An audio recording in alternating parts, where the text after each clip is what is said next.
नमस्कार, आप देख रहे हैं एवीएन न्यूज प्लस। आपके साथ मैं हूं ज्ञानेंद्र पांडे। ज्ञानी देवरिया के रुद्रपुर और सुल्तानपुर में हुए ब्राह्मणों के नृशंस हत्या के विरोध में आज ब्राह्मण समाज के लोग अंबेडकर नगर जिला कलेक्ट्रेट कार्यालय के सामने बड़ी संख्या में आकर के धरना प्रदर्शन किया और अपने उद्गार में आग उगलते हुए सभी ब्राह्मणों ने कहा कि इस सरकार में ब्राह्मण सुरक्षित नहीं है, अपने आप को असुरक्षित महसूस कर रहे हैं। जिस तरह से ड्रिल से काट करके हत्या हो जाना और इसके अलावा पीट पीट करके पूरे परिवार का हत्या कर देना कहीं न कहीं सरकार के कानून व्यवस्था पर सवालिया निशान लगा रहा है। देवरिया में हुए हत्या पर चिंता व्यक्त करते हुए सभी ब्राह्मण नेताओं ने उस परिवार को नौकरी दिलाने और अहेतुक सहायता देने की बात कही। जो अहेतुक सहायता की घोषणा सरकार द्वारा की गई थी 10 लाख की, उसको कम कहते हुए ज्यादा देने की बात कही गई। हम आपको लेकर के चलते हैं उस कार्यक्रम की तरफ जहां पर इस समय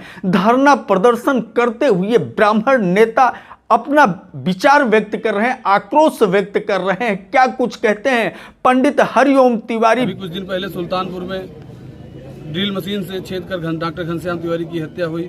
उसके कुछ दिनों बाद जो है तुरंत देवरिया में 5-5, 6-6 परिवार की एक तरफ से हत्या हुई। बच्चों को काटा गया, महिलाओं को काट कर मारा गया। हम लोग ब्राह्मण समाज अंबेडकर नगर की तरफ से यहाँ पे एक दिवसीय धरना प्रदर्शन किए थे। धरना प्रदर्शन के माध्यम से माननीय राज्यपाल जी को ज्ञापन दिए, माननीय डीएम साहब के माध्यम से, और मैं मुख्यमंत्री जी से, राज्यपाल जी से और डीएम साहब से मैं यही निवेदन कर रहा हूं कि अपराधियों को सख्त से सख्त कार्रवाई हो। उनका भी घर जो है बंजर भूमि में बना है, उनको गिराने का काम करे।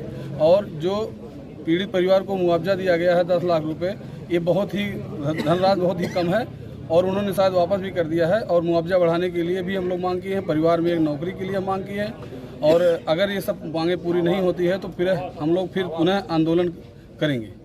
साहब भीमराव अंबेडकर की प्रतिमा के समक्ष धरना प्रदर्शन करते हुए ब्राह्मण नेता सीधे जिला अधिकारी के कार्यालय की तरफ बड़ी संख्या में कूच करते हुए दिखाई दिए। आक्रोश था, गुस्सा था, जोश था, यह सारा चीज दिखाई दे रहा था। जिला अधिकारी कार्यालय पर पहुंच करके उन सभी लोगों ने जिला अधिकारी के प्रतिनिधि को ज्ञापन सौंपा। इस मौके पर ब्राह्मण समाज के नेता पंडित हरिओम तिवारी के साथ पंडित विपिन मिश्रा और बार एसोसिएशन के अध्यक्ष संजय त्रिपाठी के अलावा पंडित अरविंद पांडे, पंडित प्रदीप पांडे और राघवेंद्र त्रिपाठी के साथ साथ आजाद पांडे और निरंकार तिवारी, प्रतीक पांडे सहित संजीव शर्मा और भी कई ब्राह्मण नेता वहां मौजूद थे। सैकड़ों की संख्या में ब्राह्मण युवा वहां पर मौजूद थे और सब लोगों ने क्षोभ व्यक्त किया, दुख व्यक्त किया देवरिया और सुल्तानपुर की घटना पर। जैसा कि आपने सुना, ब्राह्मण समाज के प्रदेश अध्यक्ष पंडित हरिओम तिवारी ने कहा कि अगर उनके मांग पर विचार नहीं किया गया, सरकार उनके मांग के अनुरूप इन ब्राह्मण परिवारों को सहायता उपलब्ध कराने का कार्य नहीं किया तो एक बार फिर ब्राह्मण सड़क पर उतरने के लिए बाध्य होगा। एवीएन न्यूज प्लस के लिए ज्ञानेंद्र पांडे, ज्ञानी अंबेडकर नगर से।